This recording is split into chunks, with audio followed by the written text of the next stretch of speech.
Hello students, हमने last lecture में पढ़ा था कि स्टैचोमेट्री क्या है और उनका किस किस से रिलेशन है और स्टैचोमेट्री से हम क्या क्या मालूम कर सकते हैं।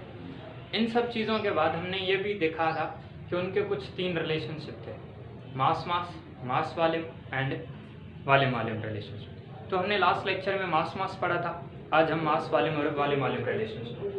तो सेकंड रिलेशनशिप है इसका mass volume relationship, mass volume relationship.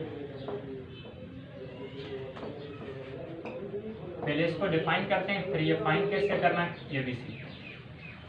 इसका डिफाइन करने का ये तरीका है, इन this relationship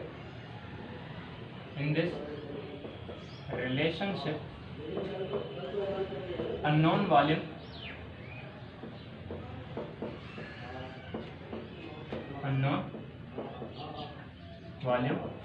is determined from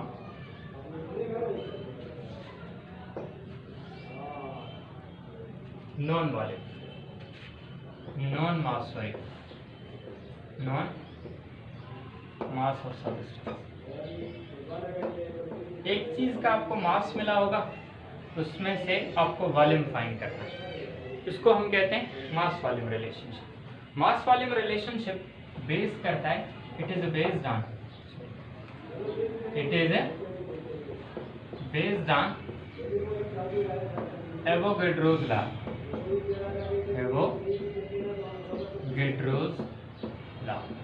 Avogadro's law का मकसद ये होता है, जिसको मैं आपको डिफाइन करके देता हूँ लेकिन शॉर्टकट में लिखता है। इसका मकसद ये है कि अगर गैसेस डिफरेंट है लेकिन उनका मास बराबर है, सॉरी नंबर ऑफ मोल बराबर है, तो उनका वॉल्यूम भी बराबर होगा। फिर से सुने, डिफरेंट गैसेस का अगर नंबर ऑफ मोल बराबर है तो उनका वॉल्यूम भी क्या होगा, बराबर होगा। जैसे हमारे पास हाइड्रोजन है और ऑक्सीजन है, दोनों का मास सेम है, लेकिन अगर दोनों का एक एक मोल हो तो दोनों का वॉल्यूम भी क्या होगा, बराबर होगा। तो इसको हम शॉर्ट फॉर्म में यहाँ पे लिखते हैं, volume is directly proportional to number of moles.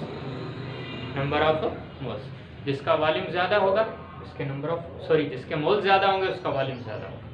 ठीक है, अब इस पे एक एग्जांपल करते हैं कि ये फाइंड कैसे करना है। फॉर एग्जांपल हमें कह रहा है 32 grams of methane is combusted. Methane is combusted in air, rated STP. Then calculate the volume of CO2. कह रहा है कि अगर हम 32 ग्राम मास मिला है, फाइंड हमें क्या करना है, वॉल्यूम, मास वॉल्यूम रिलेशनशिप। अब इक्वेशन है हमारे पास CH4 प्लस 2O2 क्या बनेगा, CO2 प्लस 2H2। इसको हल करना है आपको। क्या है, इसके गिवन कितने 32 ग्राम, इसका हमें वॉल्यूम फाइंड करना है। इसका एक्चुअल मास क्या है 16 ग्राम, इसके आगे कुछ नहीं, तो क्या लिखेंगे, एक मोल का वॉल्यूम कितना होता है 8 STP 22.4 dm। क्या आपको याद रखना, क्लियर, ये चीजें आपको पहले क्लियर होंगी। आगे चलते हैं, सॉल्यूशन इसका बहुत सिंपल है। क्या करना है आपको, given divided by actual multiplied by molar volume into, अगर यहाँ पे कोएफिशिएंट होगा तो वो मल्टीप्लाई करेंगे, अगर कोएफिशिएंट नहीं है तो मल्टीप्लाई नहीं करेंगे। अगर है भी नहीं लिखा हुआ मतलब 1 है तो मल्टीप्लाई करने से कोई फायदा नहीं होगा। क्या आएगा इसका 2 को मल्टीप्लाई करो 22.4 से, क्या लिखेंगे हम 44.8। ये आपका आंसर सबसे आसान है। क्या करना है आपको, गिवन वॉल्यूम को गिवन मास को डिवाइड करो actual mass multiplied by molar volume into coefficient of the asked substance. जिसका पूछ रहा है उसका कोएफिशिएंट इसके साथ मल्टीप्लाई होगा। यहाँ कुछ नहीं मतलब 1 है, 1 मल्टीप्लाई करने से कोई फायदा। क्लियर हो गया, इसमें कोई कंफ्यूजन तो नहीं। डन, एक आधा आप एग्जांपल खुद कर लीजिएगा। नेक्स्ट रिलेशनशिप है हमारा volume volume relationship, third one. वो भी आसान है। चलिए पहले उसको डिफाइन करते हैं, फिर आपको उसके मुताबिक एक एग्जाम्पल समझाते हैं। विदाउट कैलकुलेटर ये आपको हल करना है। ठीक, थर्ड वन है हमारे पास volume volume relation.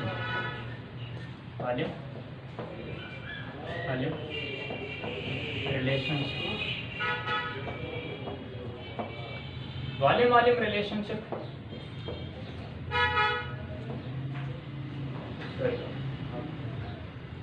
in this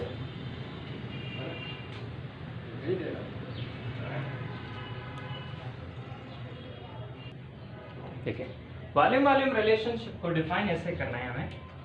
in this relationship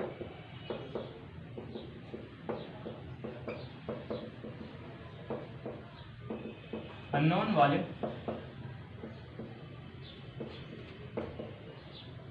is determined from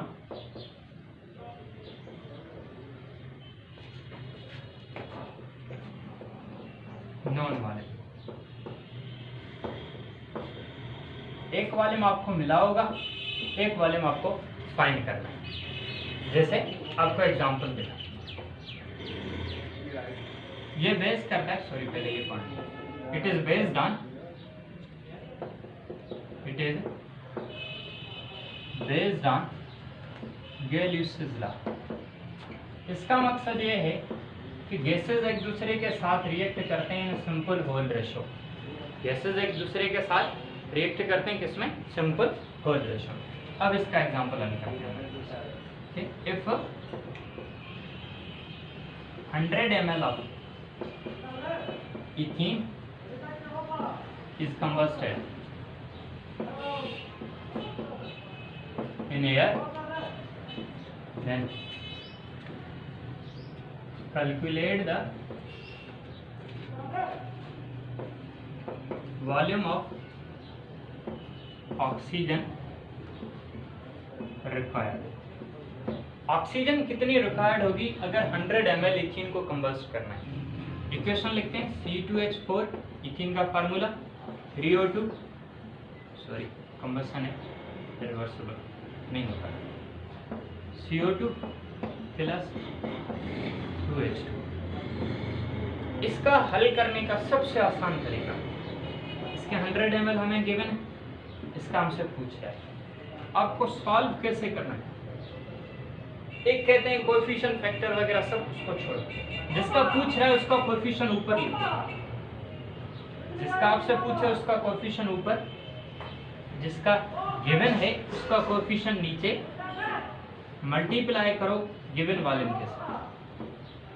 बस आसान में आसान तरीका ये है, विदाउट कैलकुलेटर अगर आप हल करना चाहते हैं, चाहे रिएक्टेंट का पूछे चाहे प्रोडक्ट का, जिसका पूछ रहा है उसका कोएफिशिएंट ऊपर, जिसका गिवन है उसका कोएफिशिएंट नीचे, मल्टीप्लाई गिवन वॉल्यूम, क्या आंसर आएगा? 300। इससे आसान कोई तरीका नहीं। ठीक है, आज के लिए हमारा स्टैचोमेट्री भी कंप्लीट हो गया। क्लियर? Thank you.